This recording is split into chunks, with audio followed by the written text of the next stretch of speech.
working alongside one another and applying the feedback we received from past years, People First and Shooniyaa Wa-Biitong successfully developed, designed, and delivered an 8-week youth program for young professionals that focused on employment opportunities and preparing for them.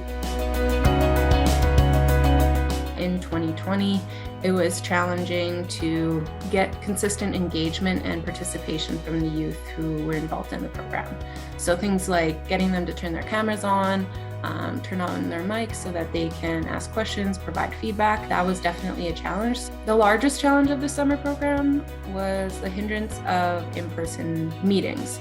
So normally the SYR program, that's the Stewardship Youth Ranger program, students from several different First Nations and municipalities around both Kenora and Fort Frances come together in either Fort Frances or Kenora, depending on where they're employed, and then meet at their base and work out from there.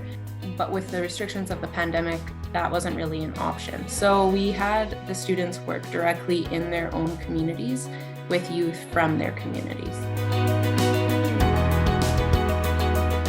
There was the challenge of, how do we get to these kids when I'm not personally capable of going to their First Nation, meeting them, and conducting an 8-week program. So we reached out to People First, and they helped us build a super accessible website. It housed all of the components of the summer program, everything that each student needed to succeed in the program, and each student got their own login and were able to access everything freely. People First made the program delivery really seamless. The help of People First making the website super user-friendly, attractive to youth, constantly being updated. It was awesome. Jen was amazing to work with. We were always updating information, resources, newsletters, career teachings, everything. So it never looked the same, which I think is important. You think about these students working on a computer all day for school, and then school's out and they get their summer job and they're back on the computer. So we kept all of that in mind. We tried to make it as painless as possible, as fun and exciting as possible, and I think we succeeded in doing that. I think this pandemic has been really isolating, and I would say that's the largest thing. Like some of these First Nations are only accessible by boat, and you were isolated to begin with in a little bit of a way, and now even furthermore. So connecting the students with youth within their own community was so cool, because they're friendships that were fostered that may have not necessarily happened organically. And so now these students have more friends their age within their community who they can reach out to and spend time with safely during the pandemic.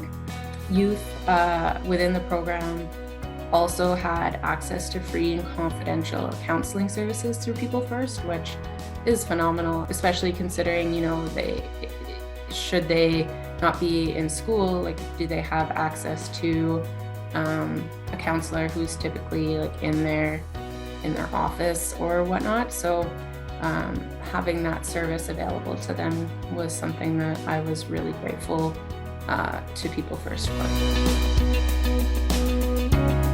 With Shooniyaa Wa-Biitong being a training and employment center, we reached our goals of, helping students find employment, work experience, and training.